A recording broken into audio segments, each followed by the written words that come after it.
Thank you, kids. Man, there's a lot of kids, and then there's still kids sitting down. We're about to get outnumbered here. All these little kids running around. Wow. All right, so today we are on the last message of the series, Agents of Everlasting Change. So initially on the first one, we learned that God is calling us to be ambassadors of hope and agents of change in a world of injustice. Our greatest qualification is our experience of being with Jesus.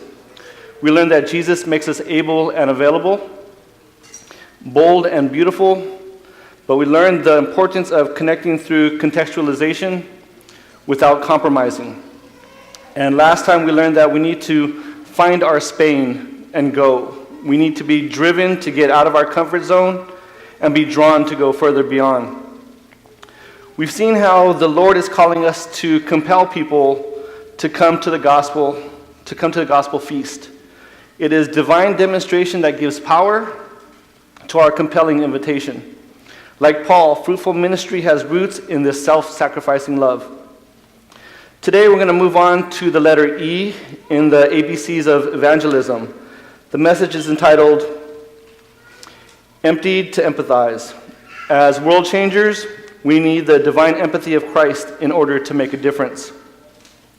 Now, I submit that one of the reasons why our world is crazy, callous, and cruel is due to the lack of empathy.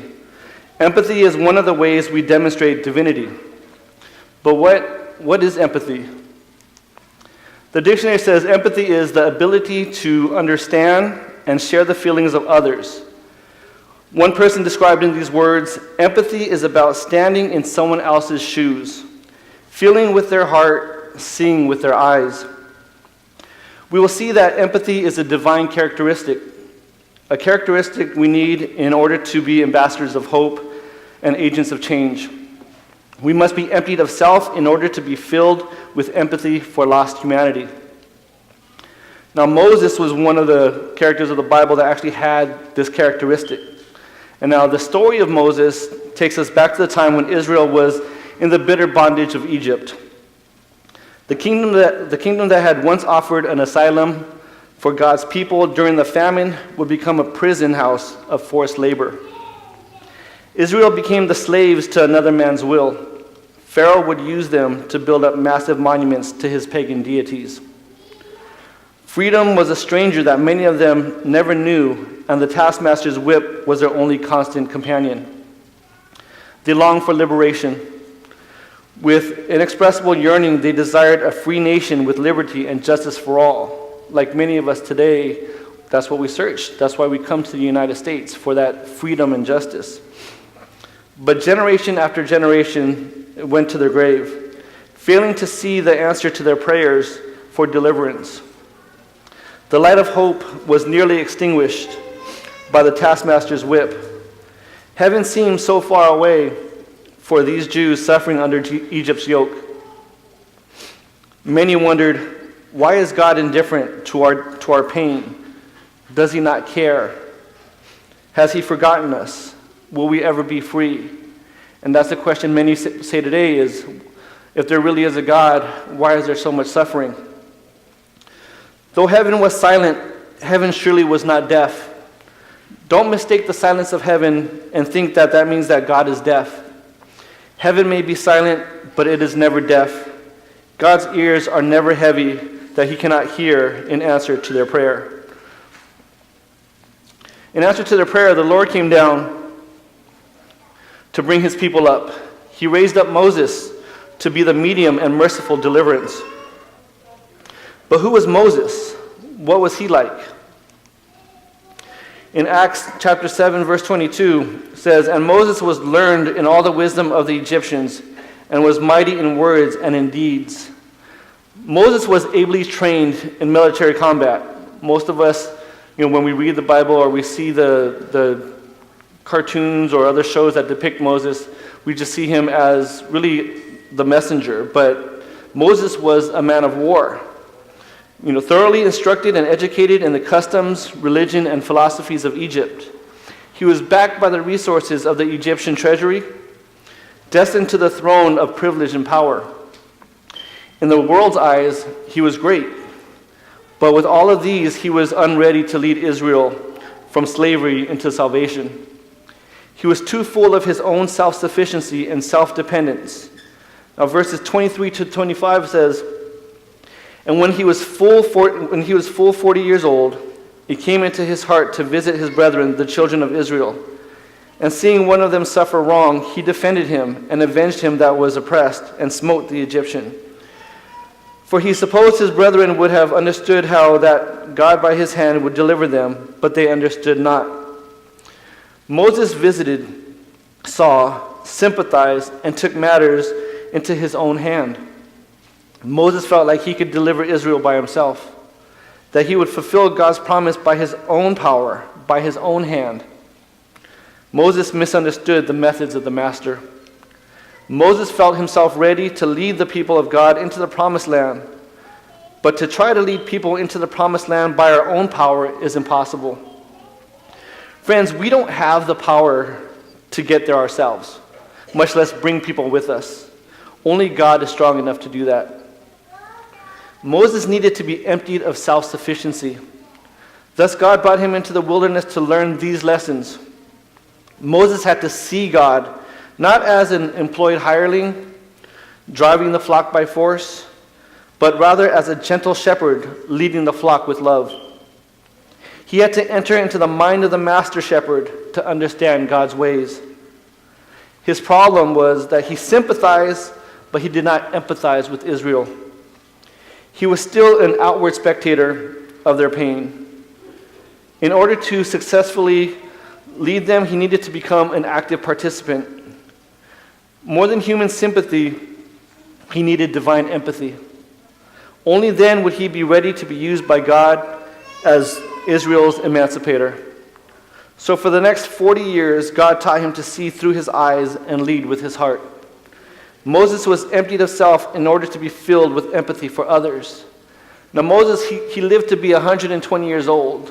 So in that time span, you could actually break up his life into 3 parts. The first 40 years of his life, Moses became something great in the eyes of man, but he was full of self. In the next 40 years, Moses in the wilderness became nothing. He was emptied of self. And in his last 40 years, leading Israel through the wilderness, God showed what he could do through one who became nothing and do powerful things through that individual.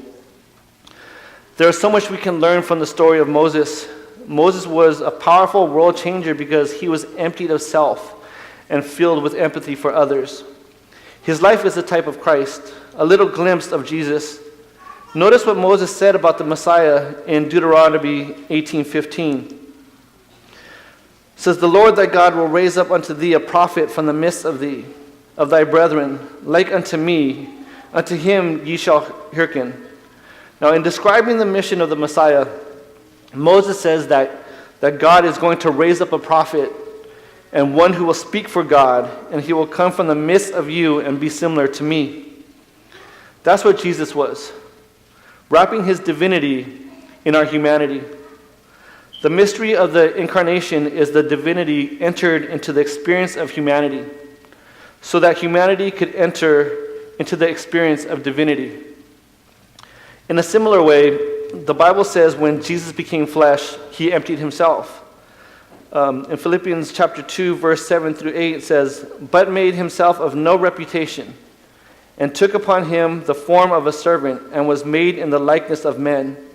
And being found in fashion as a man, he humbled himself, and became obedient unto death, even the death of the cross." Now in the Greek, when they talk about no reputation actually means emptied himself.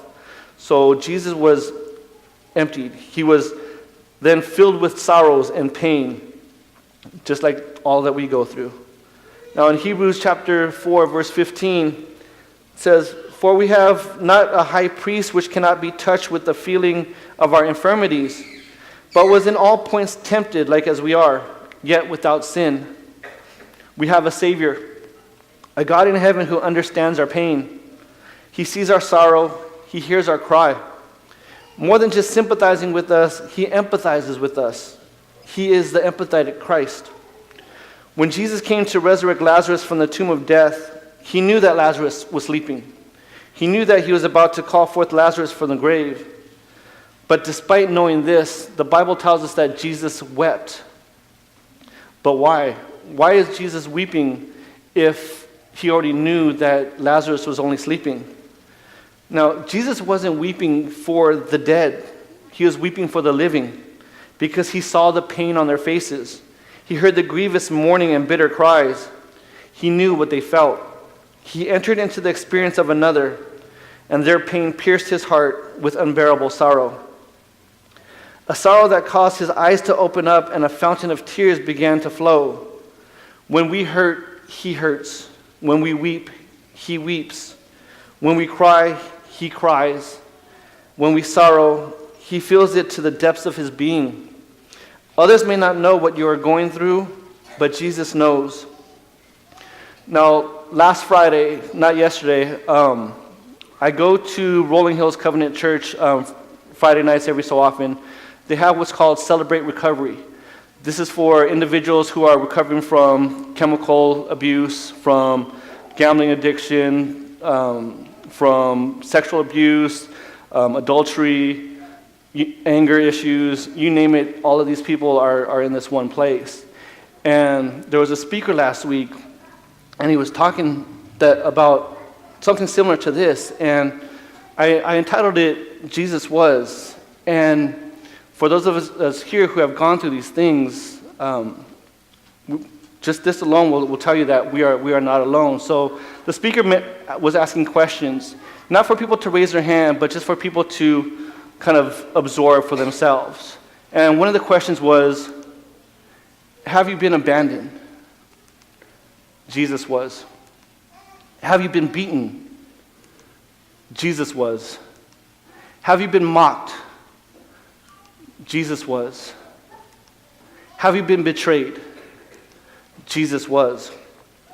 Now the Bible tells us in Isaiah chapter 63:9, in all their afflictions he was afflicted.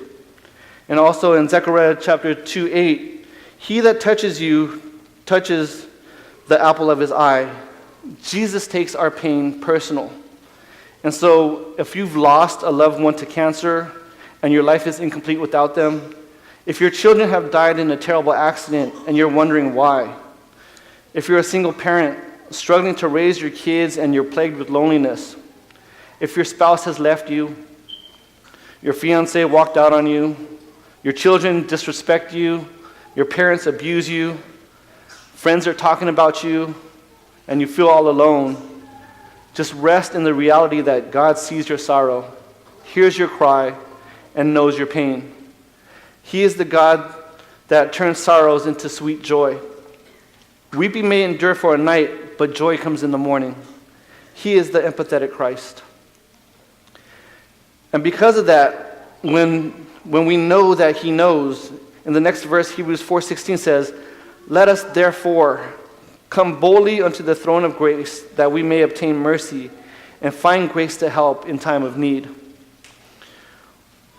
When we know what Christ knows, it enables us to boldly approach him for help.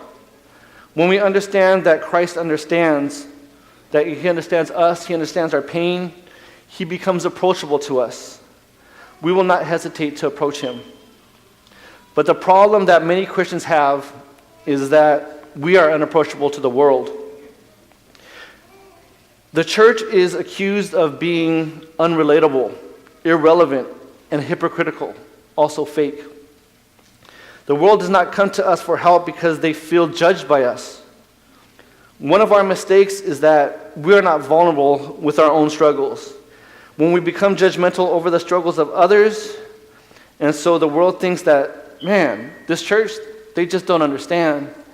And that's also one of the things that I learned by going to the recovery group, is that we have to be able to be vulnerable, let the world know that we have issues also.